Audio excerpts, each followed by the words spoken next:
Welcome to Hobby Clubhouse with a review of the Bandai high-grade After Colony 1144 Wing Gundam, the first kit released from the Wing Gundam series in the modern high-grade line from way back in 2013. Now, for the longest time, the modern HG line didn't have any of the Wing Gundam mobile suits, and it wasn't until the All Gundam project, which aimed to cover all the lead Gundams in HG format, that we finally got this kit. And maybe that's a good thing, because it certainly reflects all the advances and improvements that Bandai learned up to that point. The kit was released in September 2013 for a price of 1,620 yen. The box art is credited to Kama, who I still don't know the full name of, and I really haven't seen any art outside of HG boxes. The box itself measures 13 by 19 by 6.5 centimeters, so it is a standard HG box. The kit comes just at the tail end of when Bandai was still only using Japanese on their boxes, so the side has the front and back shots of the Wing Gundam along with the in-universe flavor text, but all in Japanese. The other side has studio shots of all the features and the weapons from the kit, as you'd expect. Inside the box, we get the Wing Gundam spread across 9 runners, with one of these for the clear beam parts and one for the polycaps. You get a sheet of foil stickers with one for the eyes, a green one for the head camera, one for the sensor on the chest, this one is for the vents on the front of the waist, then these 2 black triangles are for the knees, and then these other black triangles go on the elbows. The rest are for the weapons, like this one that goes on the top of the shield, this other one for the tip of the shield, and then this other black one for the middle. Then there's this small green one for the camera on the Buster Rifle. For the instructions, the back repeats a bit of the information already given to us on the box, and it gives us some more detailed information about the Wing Gundam in-universe. Beneath it, we get the color guide. The inner page gives us a much more detailed breakdown of the Wing Gundam, showing off its bird mode and all its weapons, but like the box, it's all in Japanese. The rest of the color pages are for assembly instructions, and some steps on transforming the MS into the bird mode. The black and white side is all for assembly instructions. So after about an hour and a half of assembly, we get the completed Wing Gundam basically entirely color accurate without any of the stickers. Now the eyes are actually molded separately, but they are in red, so you will need to use the stickers or paint it with the Gundam marker, but you know what, under normal lighting, they're inset enough that you don't actually notice them much if at all. You don't get any open palms or any other hands, so everything in the box is really already here except for the 2 clear beam saber blades.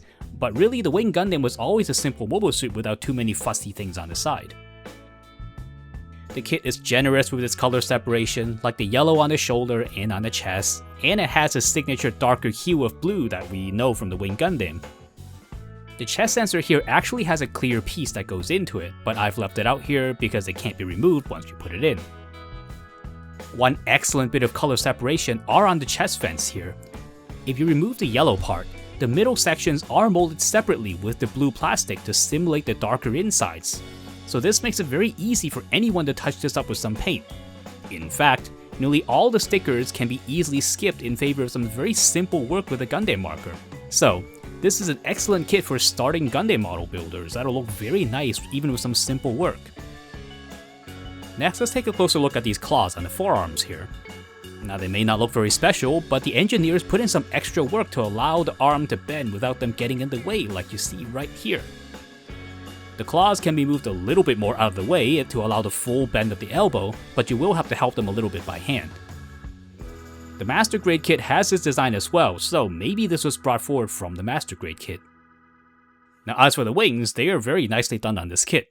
The accurate colors, of course, are really nice to look at, but the long and slender sculpt coupled with thinning them down really makes the wings look sleek and very agile, and they really do add a lot of expressiveness when you pose the kit. Now I say this because not all kits are so drastically changed by their wings, and for a Gundam named after the part, these wings really do pull their weight and they help give this kit its character. The entire set of wings attach to a standard pair of 3mm holes on the back, so on the one hand, the Wing Gundam works with almost any of the later add-ons, but also, the wings right here can be installed onto any other newer kits that you like. Now let's have a closer look at the weapons, starting with the Buster Rifle. The softer matte gray plastic shows all the small details, and the yellow part on the bottom is done as a separate piece. The handle of the rifle swings up into the body, but that's really more for the transformation because when you're holding the rifle, the contours of the gun actually fits nicely with the forearms, so you won't really need to rely on the handle to adjust the gun. The rifle itself is really long as well.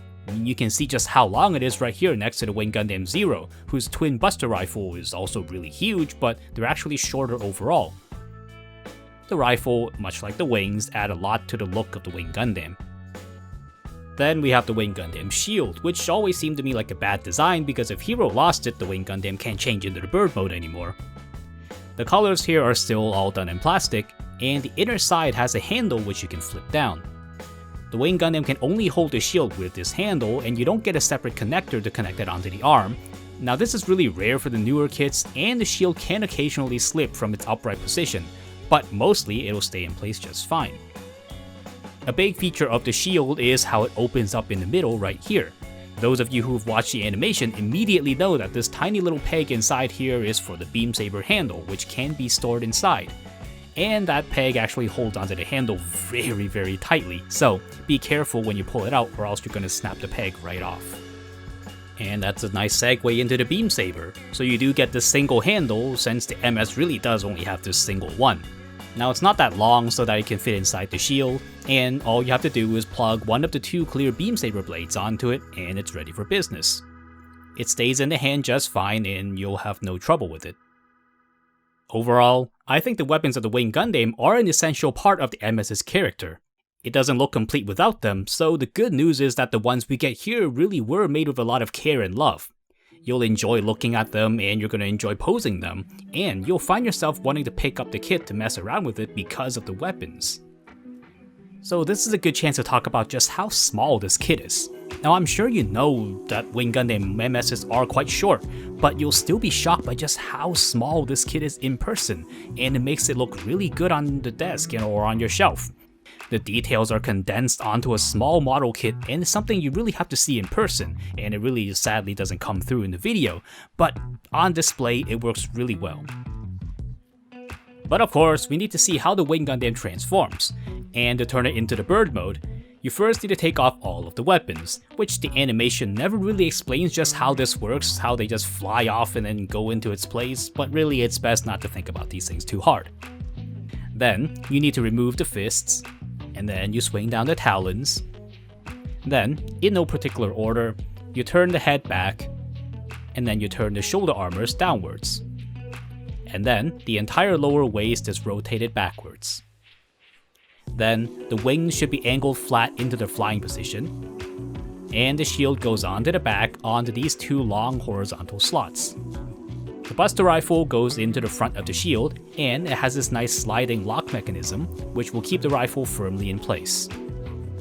And once you turn the forearms into the proper angle, you now have the completed bird mode. To display it on an action base, you can take off this panel on the back skirt, which will reveal the 3mm hole that we need. Now I really think this was made back then to have a transforming MS using only the joints that were already on a standard model kit, so this can come off as a little bit undercooked, but with the benefit of age, it's just become a part of the design. But still, I don't think anyone's going to go out and buy this kit for this feature. I mean, heck, did anyone ever buy this kit even back in the 90s for this feature? Okay, on to the articulation. Starting from the top, the head can turn up really far, and it also looks down a good bit.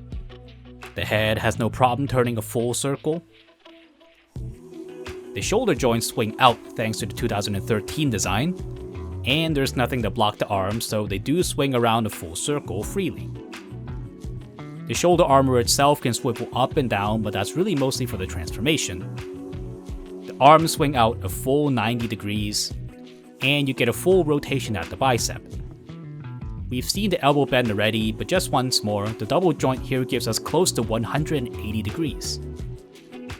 The fists are on a ball joint, so you can adjust the angle, though not really by much, and you can rotate them around a full circle. The waist can dip forward a bit, though you have to pull the ball joint apart a little bit, and that'll also allow a bit of backwards arc as well. The waist does a full rotation around, but we've already seen this from the transformation. The The front skirt armor can be separated like they are here, and they swing up a little bit over 90 degrees. The side skirts swing up this much, and the back skirt is fixed. The legs kick upwards this much until it hits the front skirts, and then they go back only a little bit until they're blocked by the back skirt. The legs swivel outwards a bit, but they're limited by the side skirt. The thighs let you rotate the entire leg and adjust the angle freely. The knees are double jointed, and they will give you a bend pretty close to 180 degrees. The ankle armor can be adjusted on a ball joint, and the feet swing up this much, and they swing backwards this much. They can swing inwards and outwards a little bit, but it's a little bit limited. Still, it's more than enough to keep the feet planted onto the ground. The wings move along a series of swivel joints, starting from this one that swings the entire wings upward. The wing rotates along a peg that attaches them to the back as well. The wings can also be angled outwards. The white portion of the wing swings up and it stops at the top. And the red portion does the same, and they will stop itself at a fixed angle, so you can easily have both wings open and at matching angles without having to fiddle with them. So it really goes without saying that the articulation here gets top marks. Nothing on it will ever get in your way, and it's going to let you pose your kit any way you want. As good as the proportions are and as detailed as the kit is, they're all brought together in a complete package because of the articulation.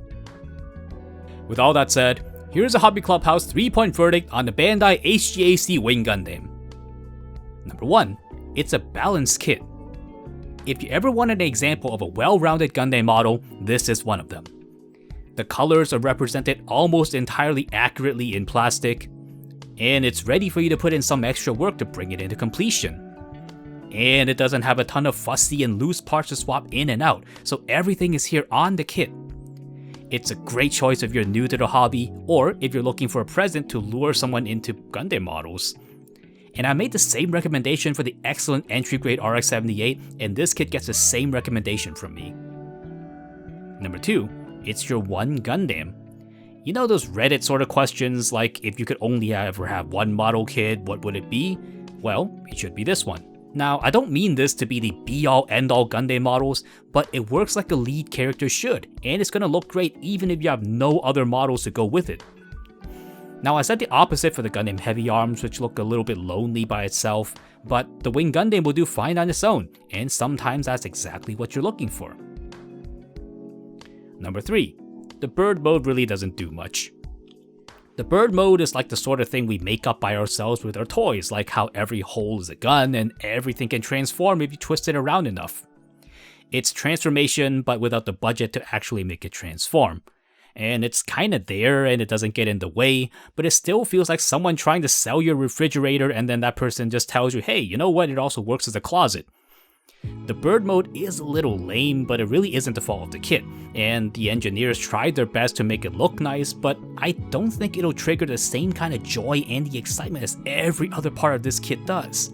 I mean, bird mode, more like bird nope, am I right? I'm so sorry. And before we go, here's a quick look at the Wing Gundam with the Wing Gundam Zero, because I got the footage and it's a shame not to use it.